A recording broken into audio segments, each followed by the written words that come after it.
Comenzamos a ver ahora en la unidad 3 del programa que tiene que ver con potencial eléctrico. El concepto de potencial eléctrico se va a derivar del concepto de energía potencial, y la energía potencial es consecuencia del trabajo, ¿sí? De la misma manera que en física 1 veíamos la relación entre trabajo y energía, acá también tenemos que empezar por estudiar cómo es el tema del trabajo de la fuerza eléctrica sobre alguna carga para relacionar ese trabajo con energías y variaciones de energía. En tal sentido, recordemos que el trabajo, W, era un escalar, lo sigue siendo, y estaba definido por el producto punto, el producto escalar, de una fuerza por un vector de desplazamiento, ¿sí? En su modelo diferencial de desplazamiento tendré que integrar para llegar a una expresión formal general de lo que sea el trabajo de una fuerza sobre alguna partícula. Puntualmente ahora, ¿sí? La fuerza, vamos a tomar para poder estudiar el trabajo de la fuerza eléctrica, vamos a tomar un modelo que implique dos cargas, por ejemplo, para poder empezar a comprender el problema. Una carga Q positiva y una carga Q0, que es una carga chiquitita de prueba también positiva. En principio están alejadas una distancia que le he llamado RA, ¿sí? La carga de prueba está en una posición A y como consecuencia del trabajo de una fuerza eléctrica, esta carga que está en A se va a dirigir hacia una posición B, ¿sí? Pensemos que puede hacerlo a través de esta trayectoria. Va a pasar del punto A a un punto A', según una trayectoria que se corresponda con un pequeño arco de circunferencia de radio A, y luego de acá va a pasar a alejarse hacia una posición B. Entonces yo voy a decir, el trabajo de la fuerza eléctrica para que la carga Q0 vaya del punto A al punto B será fuerza por desplazamiento, por diferencial desplazamiento. La fuerza que se va a ejercer sobre esta carga de pruebas, la fuerza F, en este caso va a ser el valor de esa carga de prueba por la intensidad de campo eléctrico que en cada uno de los puntos tenga como consecuencia de la proximidad con la carga Q, ¿sí? Bien, por supuesto que el campo es un vector, el diferencial de desplazamiento es un vector y en consecuencia tendré que tomar permanentemente en cuenta el ángulo entre ambos vectores porque estoy componiendo productos escalares. Bien, si yo quiero de alguna manera partir este intervalo de integración en dos tramos de trayectoria, ¿sí? Entonces voy a integrar desde A hasta A', desde acá hasta acá, para luego integrar desde A' a B, desde A' a B. Entonces puedo observar que desde A hasta A', el vector campo y el vector diferencial L, ¿sí? Tomando en cuenta que ahora el diferencial L de esta parte de trayectoria lo he cambiado por una letra S, o sea, un diferencial de S, porque en general la letra S se suele asignar a un arco de circunferencia, y como este tramo de trayectoria es un arco de circunferencia, he cambiado el diferencial de L de esta parte por un diferencial de S. ¿Para qué? Para poner de manifiesto que como consecuencia de que el campo eléctrico generado por la carga Q siempre es radial a esa carga Q, entonces durante todo el desplazamiento que va desde el punto A hasta el punto A', el ángulo entre el campo eléctrico y un diferencial de desplazamiento en ese arco va a ser de 90 grados. Por lo tanto, este tramo de la trayectoria suma 0, ¿sí? Al trabajo total que pretendo calcular. De ahí además tengo que sumarle el trabajo que va desde A' a B. Desde A' hasta B como es un desplazamiento radial con la dirección que parte desde la carga Q, acá cambié el diferencial L por un diferencial R, diferencial de R de radio, ¿sí? Y observo que en esta segunda parte de mi integral, el ángulo que hay entre el vector fuerza y el vector desplazamiento, tomando en cuenta de nuevo que la fuerza siempre es radial, y el vector de desplazamiento, acá el ángulo vale 0, por lo tanto el coseno de 0 vale 1.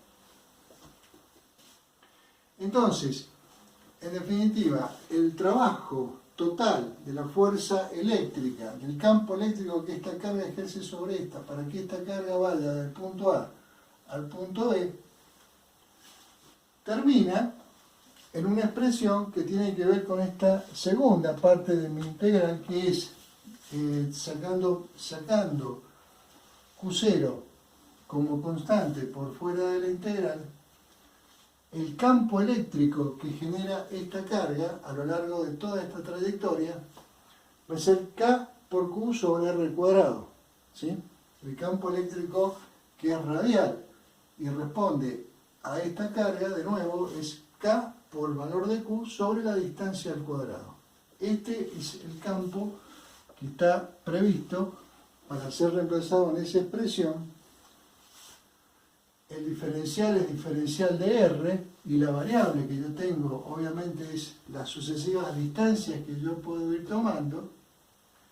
Entonces, bueno, K y Q salen fuera de la integral de 1 sobre R cuadrado es menos 1 sobre R, y reemplazando los extremos de integración me va a quedar K por Q0 por 1 sobre RA menos K por Q0 1 sobre RB. Con lo cual me permito definir para este caso de un campo radial que proviene de una carga Q puntual, me permito definir lo que vamos a llamar energía potencial, siendo entonces la energía potencial U para casos como este igual a K por el valor de una carga por el valor de la otra carga sobre la distancia que las separa. Bajo esta concepción, entonces, el resultado de aplicar la regla de Barrow sobre esta expresión me permite decir que el trabajo de la fuerza eléctrica es igual a la energía potencial, definida de esta manera, la energía potencial que existía entre ambas cargas cuando estaban a una distancia RA, menos la energía potencial de las mismas cargas cuando están a una distancia, todo esto es RB, la misma expresión, pero para una distancia RB. El trabajo de la fuerza eléctrica me ha quedado igual a UA menos UB, de acuerdo a esta definición de energía potencial. Tras lo cual vamos a hacer el siguiente cambio. Si este trabajo es la energía potencial en A menos la energía potencial en B, UA menos UB, esto lo puedo poner como menos UB menos UA. ¿Para qué hacer ese cambio de signo? Para terminar colocando que el trabajo de la fuerza eléctrica termina siendo igual al menos delta U, al menos la variación de energía potencial. Es decir, algo similar o algo que nos hace acordar a lo que era la energía potencial gravitacional en el marco de Física 1, cuando decíamos que la fuerza peso, que correspondía a la fuerza gravitacional, era una fuerza conservativa. Bueno, esto es lo mismo. La fuerza que proviene de un campo eléctrico es una fuerza conservativa y en consecuencia el trabajo de esta fuerza eléctrica, el trabajo de esta fuerza que termina siendo conservativa, es igual al negativo de la variación de energía potencial de la carga en cuestión. Lo cual implica ¿qué cosa? ¿Qué significaba este menos delta U? Significa que cuando la fuerza eléctrica ejecuta un trabajo positivo, ¿sí?, la energía potencial de la partícula va a decaer. Y en contrario, cuando la energía potencial de la partícula tiende a crecer, es porque el campo ha hecho un trabajo negativo. Fuerza eléctrica conservativa, el trabajo de ella para que la carga de prueba Q0 pase del punto A al punto B, la podemos seguir según la trayectoria en principio pensada, pero la podemos seguir en cualquier trayectoria. O sea, cualquiera sea la forma que yo tenga de pasar del punto A al punto B, el trabajo de la fuerza eléctrica, por ser conservativa, depende finalmente del estado energético de la partícula en el punto A y en el punto B. Es decir, se vuelve independiente del camino por el cual yo paso del punto A al punto B. En el pizarrón, un ejemplo sencillo de cómo aplicar lo que vimos en la pizarra anterior en cuanto a que el trabajo de la fuerza eléctrica, al ser conservativo, depende finalmente de la energía en la posición inicial y la energía en la posición final, y no del camino por el cual llego de un punto a otro. Ejemplo, supongamos en un sistema cartesiano una carga puntual Q1 de valor 10 nanocoulombios positivos, ¿sí? Una carga Q2 también positiva de 5 nanocoulombios que se encuentra sobre el eje X a 3 centímetros del origen, ¿sí? Bien, ¿qué vamos a proponer ahora? Vamos a pensar que esta carga Q2 que está acá se va a trasladar hasta esta otra posición cuyas coordenadas son 4 centímetros en X y 3 centímetros en Y. Obviamente hay una fuerza de repulsión entre ambas cargas y como consecuencia de esa fuerza, esta carguita que está acá, por alguna razón va a parar a este otro punto, ¿sí? Ahora, ¿cuál es la trayectoria bajo la cual yo voy a calcular el trabajo? Yo puedo pensar que esta carga Q2 va a pasar de esta posición a esta otra siguiendo una trayectoria así, por ejemplo. O también podría pensar que va a ir primero por el eje X y después va a subir. O podría pensar que va a hacer esto, o podría pensar que va a hacer esto. Podría imaginar una infinidad de trayectorias con las cuales, si yo voy a pensar que el trabajo de la fuerza eléctrica tengo que evaluarlo punto a punto como fuerza por diferencial desplazamiento y luego integrar según la dirección arbitraria que yo proponga, sería una tarea bastante tediosa y difícil de resolver. Cuando en realidad yo conceptualmente, sabiendo que esta fuerza eléctrica es conservativa, definitivamente a mí me interesa conocer cuál es la energía potencial en el punto A, que en este caso es la energía inicial, y cuál es la energía potencial inicial en A y final en B, para luego, por diferencias de energía, directamente así poder calcular el trabajo de la fuerza que la llevó de un punto a otro. En tal sentido, entonces, acá planteo, ¿cuál es la energía potencial de estas cargas en la posición inicial? Bueno, según lo que vimos en la pizarra anterior, la expresión de energía queda como K por Q1 por Q2 sobre la distancia que la separa, ¿sí? Q1 vale 10 nanocoulombios, Q2 vale 5 nanocoulombios, la distancia es 0,03 metros. Calculo y me da 15 microjoules. Cuando la carga por cualquier camino llega al punto B, la energía potencial que ambas cargas tienen cuando la carga Q2 está en el punto B, de nuevo, es la constante K por 10 nanocoulombios por 5 nanocoulombios sobre la distancia que la separa, que termina siendo la hipotenusa de este triángulo rectángulo, que vale 5 centímetros, ¿sí? Y en consecuencia, si me da cuenta, me da 9 microjoules, ¿sí?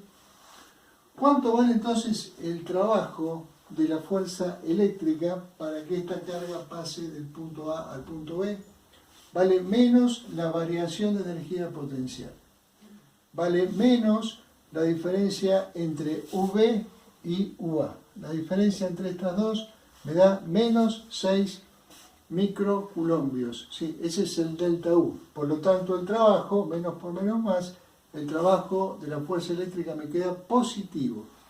El trabajo, entonces, de la fuerza eléctrica me quedó positivo y vale 6 microjoules.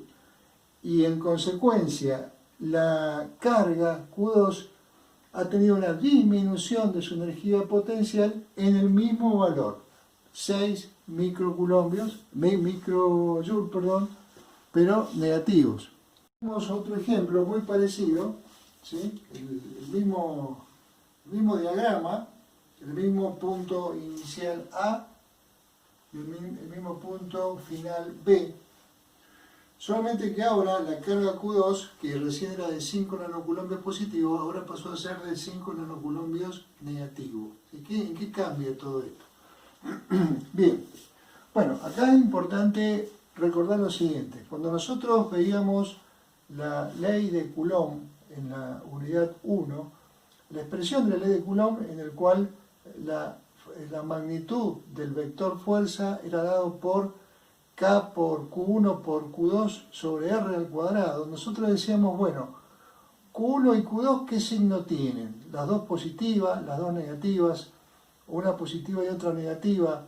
No me importa, yo le pongo valor absoluto a ese cálculo, porque lo que yo estaba calculando en esa época era la magnitud de un vector que luego voy a dibujar sobre una gráfica y sabré para dónde va el vector, ¿sí? Pero el signo de la carga en aquella oportunidad decíamos que no era importante a la hora del cálculo, a la hora de aplicar la ley de Coulomb. ¿Por qué? Porque estábamos calculando la magnitud de una fuerza. Y la magnitud de un vector es siempre un valor positivo, ¿sí? Es un valor absoluto. En cambio ahora, con las expresiones de energía potencial, no estamos calculando la magnitud de un vector porque la energía no es un vector, la energía es un escalar. Y como escalar puede ser positivo o puede ser negativo. Entonces, ahora, en todo este capítulo que tiene que ver con trabajo, energía potencial, después veremos potencial, etc., ¿sí? En todas estas expresiones, como estamos hablando de cantidades escalares, entonces va a ser muy importante tener en cuenta el signo de las cargas que están operando. Ahora sí tengo que prestar atención al signo de las cargas que están incorporadas en cada una de las expresiones de cálculo. Entonces, por ejemplo, veamos el mismo ejemplo de recién. Yo tengo la necesidad de encontrar el trabajo de la fuerza eléctrica que haga que la carga Q2 pase del punto A al punto B, ¿sí? Trabajo del punto A al punto B. ¿Qué tengo que hacer? Simplemente tengo que averiguar cuál es la energía potencial del sistema de estas dos cargas cuando la carga Q2 está en el punto A y cuál es la energía potencial del sistema de cargas cuando esta carga se ha desplazado al punto B. El cálculo prácticamente el mismo de recién. Para la posición A es K por Q1 por Q2 sobre la distancia. Q1 por Q2 sobre la distancia. El mismo cálculo que la pizarra anterior. ¿Cuál es la diferencia? Que Q1 sigue siendo de 10 nanocoulombios, pero Q2 es de 5 nanocoulombios, pero negativo. Entonces, más por menos es menos, y el resultado está afectado de un signo negativo que debo respetar. Lo mismo va a pasar con el punto cuando llegue a la posición B. En la posición B, de nuevo, la misma expresión. ¿Cuál es la energía potencial del punto B? K por Q1 por Q2 sobre la distancia, sobre 0,05. ¿Cuál es la diferencia? Q1 sigue siendo 10 nanocoulombios, Q2 ahora es menos 5 nanocoulombios, por lo tanto el resultado está afectado de un signo negativo. Entonces luego opero según la fórmula que ya teníamos. ¿Cuánto vale el trabajo para que la fuerza eléctrica permita que la carga Q2 pase de A a B? Vale menos la variación de energía potencial. Es decir, menos la energía potencial de llegada, menos, abro paréntesis, digo, la energía potencial final o de llegada, menos la energía potencial inicial o de partida. ¿Cuánto vale V? Menos 9 microjoule. ¿Cuánto vale UA? Menos 15 microjoule. Entonces, en definitiva, incorporando los números a esta expresión, me queda que ahora el trabajo me dio negativo igual a menos 6 microjoule. ¿Qué significa? Que si el trabajo de la fuerza eléctrica fue negativo, es porque esta carga Q2 aumentó su potencial en 6 microjoule. Veamos cómo influye el tema del signo de las cargas que intervienen en la evaluación de la energía potencial que queda establecida entre cargas puntuales, por ejemplo, en principio entre dos cargas puntuales. Decíamos, las dos pueden ser positivas, las dos negativas o con signos cambiados. Si nosotros hemos definido la energía potencial según esta expresión, ¿sí? Y entonces esa energía potencial va a ser función del valor de las cargas y del signo de las cargas y de la distancia entre ellas. Entonces, bueno, vamos a plantear en un sistema de coordenadas donde en el eje de ordenada tenemos la función U, la función energía potencial, función de la distancia R que separa las dos cargas, si se tratan de dos cargas. Entonces pensemos que dos cargas, supongamos que las dos cargas sean positivas, Q1 es positiva y Q2 es positiva, o Q1 es negativa y Q2 también es negativa. Cuando yo voy a la expresión de cálculo, más por más es más, o menos por menos es más. Por lo tanto, cuando las dos cargas tienen igual signo, la energía potencial que queda establecida entre ellas es positiva. Que sea positiva significa que la energía potencial va a estar del cero, la energía, hacia arriba. Y la función que yo podría llegar a dibujar responde a su dependencia con R en el denominador. Vale decir, cuando R tiende a cero, la energía potencial tiende al infinito. Y cuando R tiende a una distancia muy grande, tendiendo a infinito, entonces la energía potencial decae a cero, ¿sí? Ahora, en el mismo gráfico podemos resolver el tema de qué pasa cuando Q1 es positiva y Q2 es negativa, o al revés, Q1 negativa y Q2 positiva. Resulta que el cambio de signo hace que más por menos, menos por más, me dé una energía potencial con signo negativo. Entonces, esa energía potencial se deberá dibujar del 0 para abajo, ese valor U del 0 para abajo, e igual que hacíamos recién, cuando R tiende a 0, la energía potencial va a tender al infinito, al menos infinito porque tengo un negativo en el numerador. Y cuando R tiende a infinito, entonces todo el valor tiende a 0, y entonces me queda una representación de U, energía potencial, en función de R, la separación de las cargas, y que va a tener esta forma según las cargas sean de igual signo, energía potencial positiva, o sea de signo cambiado, energía potencial negativa. Ahora, ¿cuál es el máximo y cuál es el mínimo de esta energía potencial? Pensemos un poquito. ¿Qué pasa si las dos cargas son de igual signo? Si las dos cargas son de igual signo, naturalmente tienen una repulsión entre ellos, tienden a separarse, ¿sí? Entonces quiere decir que si yo estas cargas de igual signo tiendo a juntarlas, estaría como tratando de presionar un resorte que cada vez es más fuerte, cada vez me cuesta más juntar las cargas. Por lo tanto, tengo que pensar que en la medida que yo junto las cargas, la distancia se hace cada vez más chiquita y en consecuencia la energía potencial acumulada en ese resorte que estoy ajustando cada vez es más grande, ¿sí? Es decir, estaría como funcionando intuitivamente el hecho de pensar que estas dos cargas que naturalmente tienden a abrirse, si yo las tiendo a juntar, están acumulando energía como quien comprime un resorte. Mientras que cuando yo las libero, ¿sí?, las dos cargas, como consecuencia de la repulsión, se van a alejar indefinidamente hacia el infinito, y en el infinito, ya la fuerza va a ser cero y la energía potencial ha decaído a cero.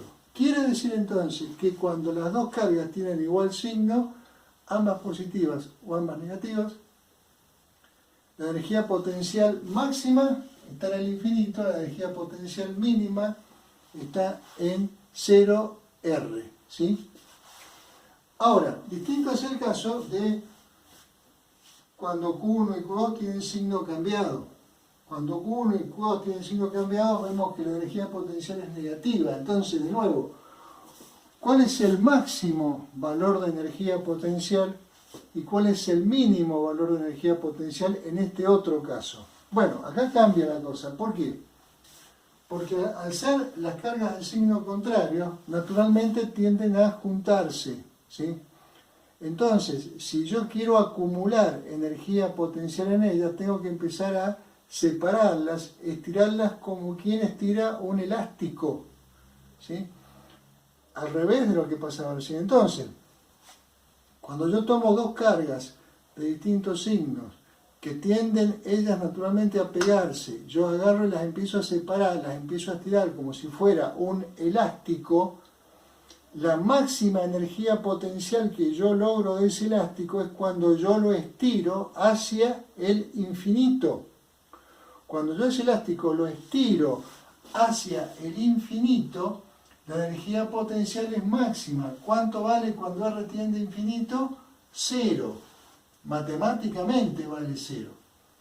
Y cuando yo libero esas cargas, ¿sí?, y dejo que cada una busque la situación de, digamos, natural de menor energía, lo que van a tratar de hacer es pegarse.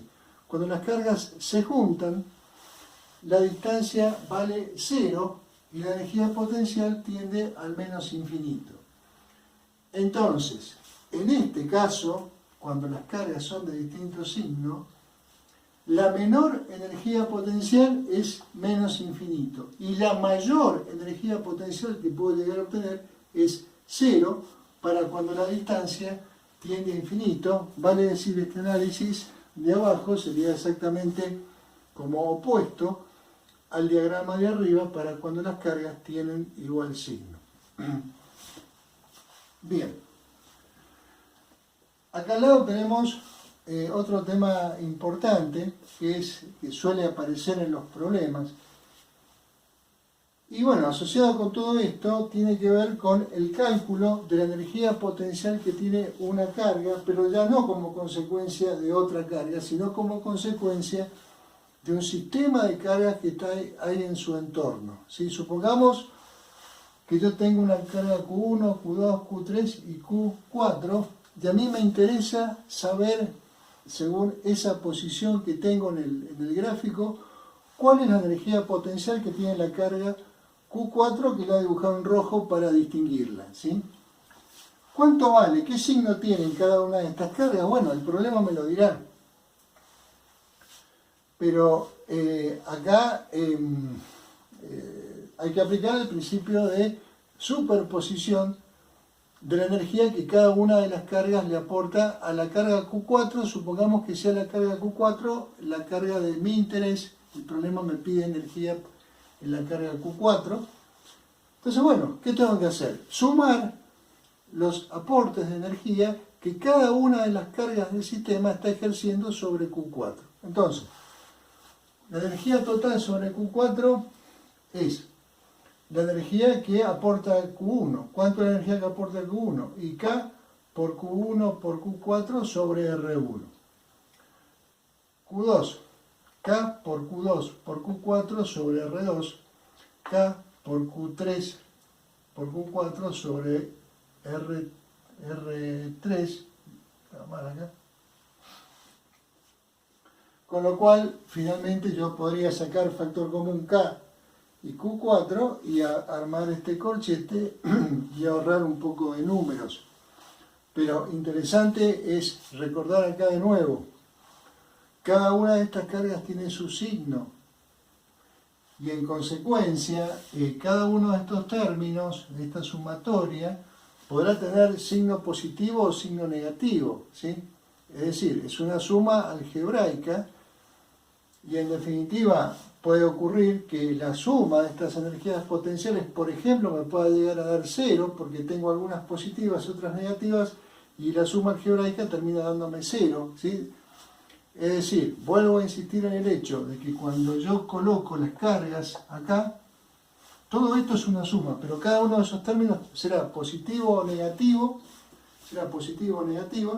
de acuerdo al más por más, o menos por menos, o más por menos que yo pueda encontrar en cada uno de estos numeradores.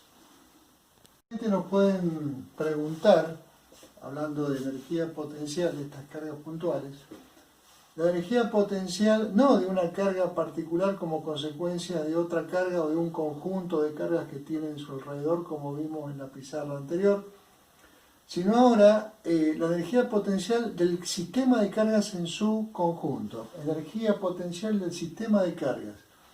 Vale decir, por ejemplo, para un caso sencillo, ya acá puse 3 cargas, Q1, Q2 y Q3, que tienen una distancia relativa entre ellas.